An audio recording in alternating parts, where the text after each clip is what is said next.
it felt weird leaving Mora on the terms that I did with my Ash Wood Fin series review. I like Mora a lot as a brand, and I like most of the things that Mora does, and that knife I didn't particularly love. So to rebalance the universe, I thought I'd give a couple of other Moras a fair shake and see how they went. Now, my favorite Mora right now is probably the Bushcraft Black, and that's probably not news to anyone who's been watching the channel. This guy's been on this channel, this exact knife's been on this channel for about 8 years. It's been resharpened many times, it's been used for a whole bunch of things. I think I've taken it on my little outdoor adventure videos that I used to make a couple of times. Anyway, great knife, super reliable for what it is. Rugged, durable little knife, you know, thick enough spine, strikes, sparks, simple carbon steel, good price. It's got all those Mora essentials, all those things that I think this is probably what Mora struggles against, their consumers' expectations. This meets all the consumer expectations of a Mora. Low price, simple, efficient materials, you know, plastic sheaths, simple carbon or stainless steels, rubberized handles, Scandinavian grinds, maybe a sharpened off spine if you're lucky. It's got all those great elements for about $70 here in Australia for a basic one of these, so it's about probably 50 in the US.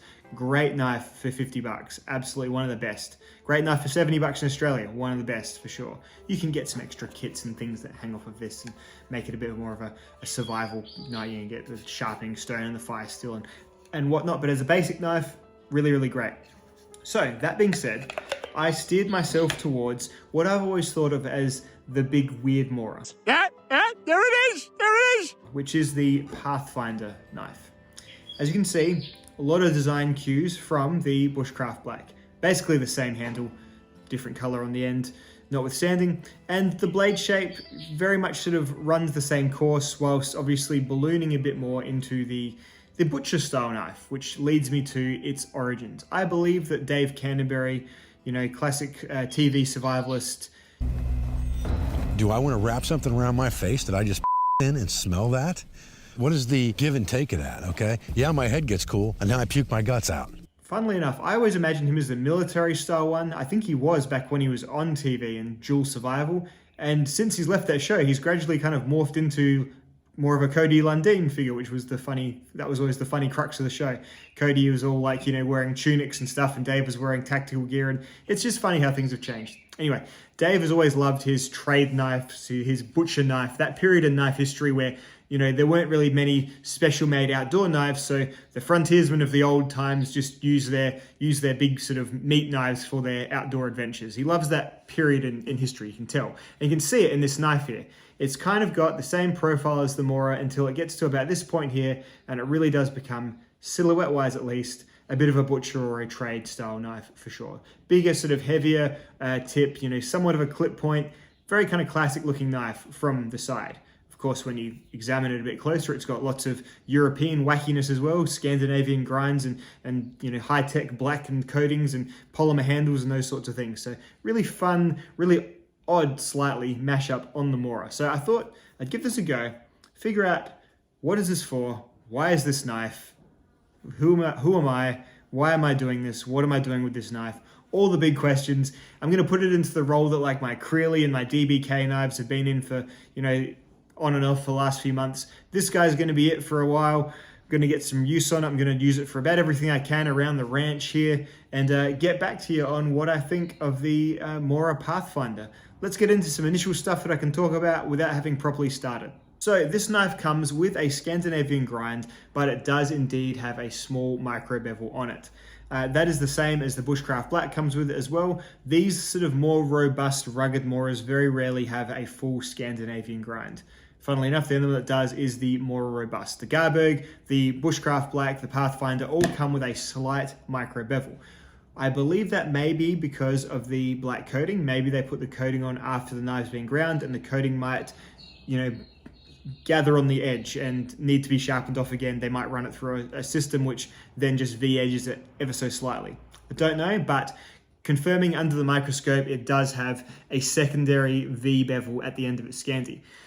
For this knife, I'm going to leave it. For this knife, I didn't like it. I want a knife this size to be a real good whittler, and I didn't mind, you know, whether the edge was going to be a bit delicate for hitting a rock every now and then. This guy here, I feel like it wants me to chop, it wants me to split logs by the fireside, make kindling, that sort of stuff. So I'm going to leave that edge as it is. it's still plenty sharp out of the box. See?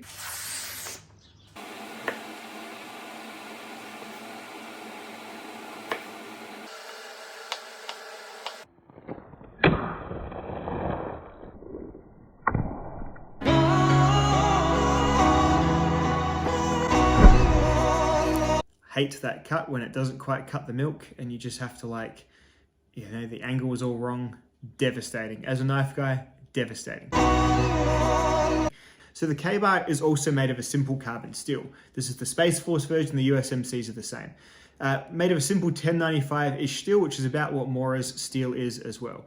They have a rubberized kind of polymer handle as the Mora does, and the tang and the general stock thickness is about the same. The tang on the K-bar is probably a little bit more fragile than the tang on the Mora.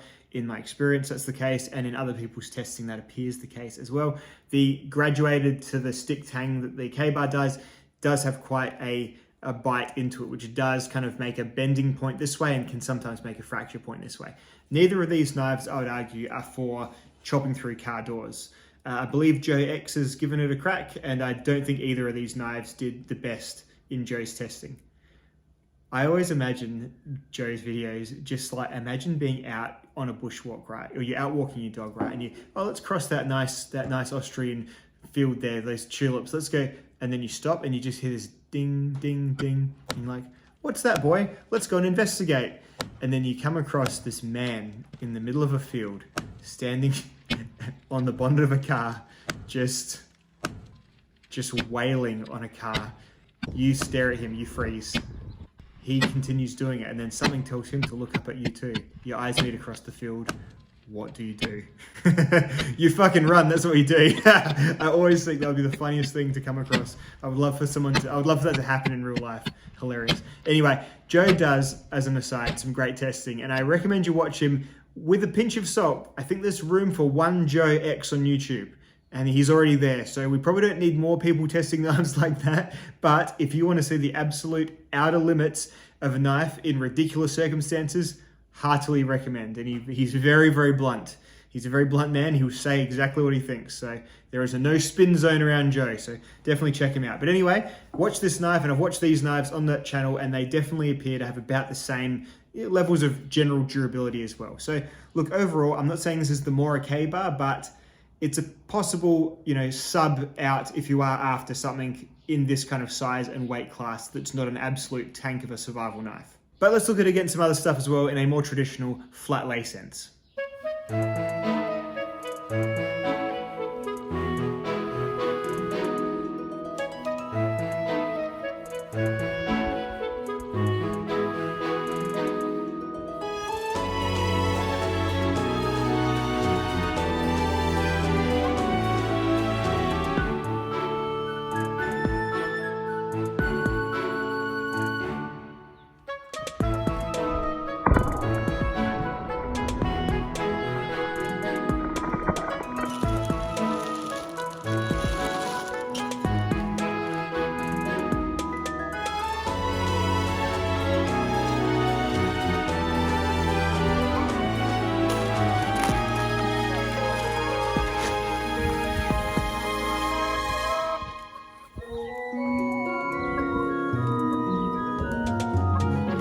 Alright, so in these first few days, the most annoying thing is carrying the blasted thing.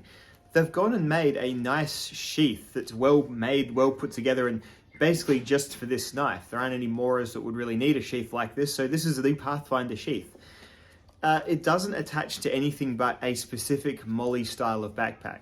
You can't even really use this strap to make a belt loop because this first point is kind of too high, so you can't fit a belt there. And this next one is just way too low, so you'd have like a big saggy old, thing just hanging off you there. And even still, if you did that, this doesn't really go anywhere. It threads all the way through, but it kind of just ends like that.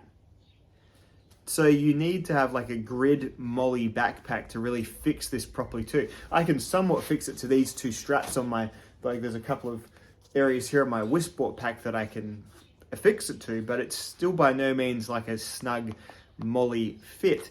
And I don't own any molly backpacks, and I'm not a particularly big fan of that look and that style and that sort of, that whole aesthetic and type of backpack, that modular system. I know it's some guys' tactical, thing of choice, whatever. But I would also argue that most Mora people probably aren't going to be wearing backpacks like that. They're going to be more of the Duluth crowd, or this is a Wisport Woodcraft pack, and it's a nice bag, and this is going to be more likely what their customers are going to be using. It just doesn't make sense. So the sheath is a real fail to me, and it's annoying if I wanted to make this my main knife, which probably just on the grounds of this I don't. If I was to make this my main knife, I would have to go and buy like either a K-bar sheath or for the cheapest option or something like that, or get something Kydex made or what. It's just a really frustrating and really kind of baffling decision that really does kind of hobble the potential audience of the knife. So, dumb.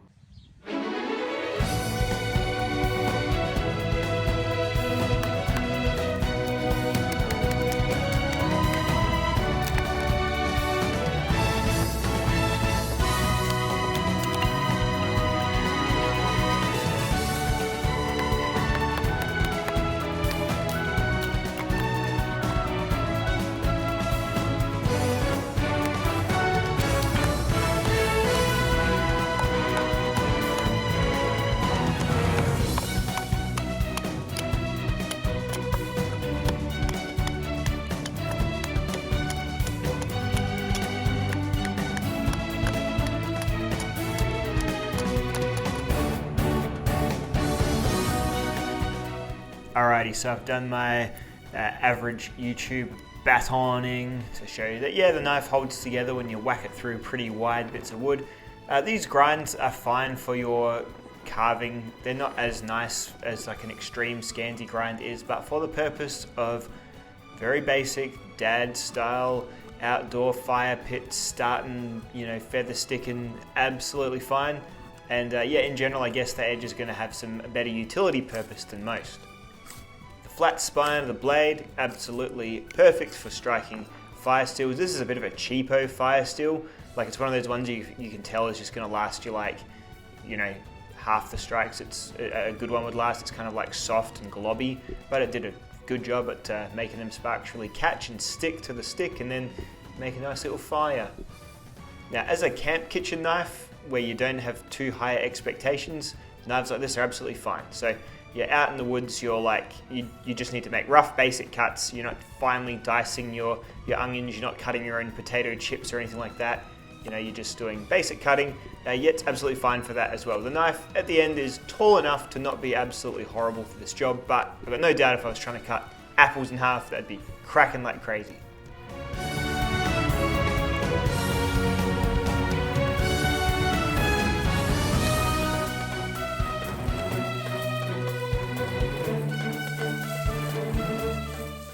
Overall, it can certainly camp cook, and due to the span of it, it is actually better than most smaller Moras to, span the chicken breast to cut through the beef Wellington or whatever you're cooking at camp. So, absolutely, endorse it as a general camp knife for general camp purposes. Just make sure you sterilize it between using on your raw chicken to your cooked chicken. The only thing that would make this chicken taste better would be I cooked it in my goddamn house. What is wrong with me? Luckily for me, I've got two special friends who love gritty chicken. Hello, do you want some gritty chicken?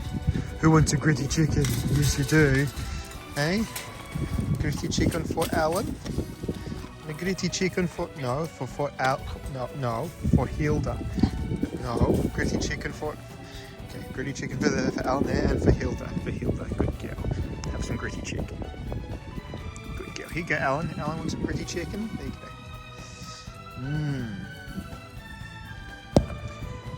Gritty chicken. Yeah, your dad's a moron who does things for YouTube.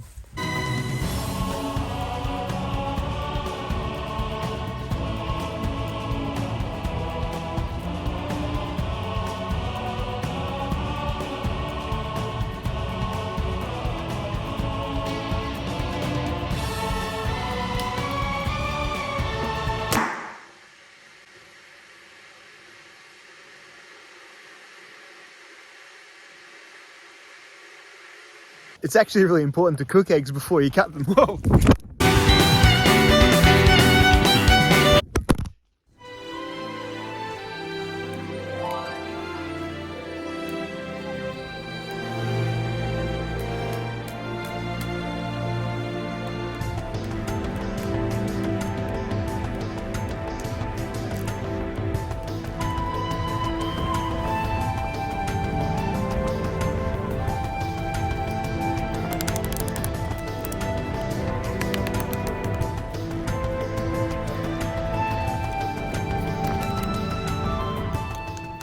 Alrighty, so for use as a chopping tool, if you are, needing to because it's your only thing, or you can't be bothered going to your axe drawer or your saw drawer, or if you are making YouTube videos where you talk about using knives to chop things, then this is a fine chopping knife because you can, the handle's got enough grip on it that you can, hold it back here pretty well. The weight's got a, bit of a tip heavy style to it, so it'll lop off the odd tree branch pretty well. And truthfully, with my baby fruit trees, I do oftentimes, even sometimes, use my pocket knife to do a quick, when you get the water shoots come up from the bottom, sometimes it is actually real use. But in terms of actually cutting through 2x4s, I mean, maybe, but also why, that kind of thing. It'll do a better job chopping than a shorter knife, which is me just explaining the basic laws of mechanics and how things are affected by gravity. Alrighty, so in general terms, I don't think this knife is really for me. I generally would prefer if it was a longer knife like this for when I want to pretend I'm a survivalist and do some live action role playing. I would just rather something like the TRC Apocalypse, or like the SE6 maybe, or the Cold Steel SRK, something a bit more full bodied. As it is at the moment, it kind of just feels like a really large bushcraft knife, like a large Mora knife. And while it does have that advantage of maybe spanning the things that the smaller bushcraft knives don't span, I don't really find that as a need for myself too often. If I was really into camp cooking, this guy might actually be okay. Like, it's probably a really good camp general kitchen cook knife, or stupid bunch of adjectives I'm using. I'm distracted from the serious wound I have from putting my life on the line, making these great bloody knife reviews. Whoa! Why are we still here? Just to suffer. Every night. So it might be a really good camper's kitchen knife, or just camper's all-purpose knife. Not quite a survival knife. I don't think it probably has the inherent strength for that. Not that it's a weak knife. Certainly a well-made product, but for me it just sits awkwardly kind of alongside the K-bar for a knife that maybe doesn't really have that many practical uses anymore. Apart from if you really, really want a larger Scandi ground knife, because there aren't too many sort of 6 to 7 inch blade Scandi knives that are made by production companies. Myself, I prefer something in the 5 inch or so range for my general belt knife, and I would just prefer a general, like, more of a compact, full tang sort of thing in overall sense. Otherwise, I am just super happy with a small basic Mora. So I've got the Mora Garberg coming again. I'm getting my probably 4th Mora Garberg. I'm having another look at that one, so I'm not sure how that's going to go. I'm not sure if I'm going to have a changed opinion on that or whatever. I'm sort of giving some Moras a try again once more. So yeah, well, the Pathfinder, mainly I got off on the wrong foot with it from the stupid sheath. It just doesn't seem like an intelligent choice for them. It seems like they've really limited the amount of people that are going to enjoy it out of the box. Yes, I'm aware you can buy sheaths, have sheaths made by the very robust and very, great mum and pop sheath making industries that are out there, but I just think a sheath with a knife from the factory should fit the most kind of people, not just people with molly backpacks. So that's kind of where it got off on a bit of a wrong foot with me from the start. In general use, I didn't have any real issues with it. It's just other knives I have do a lot better for this same purpose. Yeah, look, overall, I'm still pretty glad I haven't slept on this knife in any way, because I could have cut myself if I slept on it. Oh, I know what I'm missing. Smelling your urine for the next 3 hours.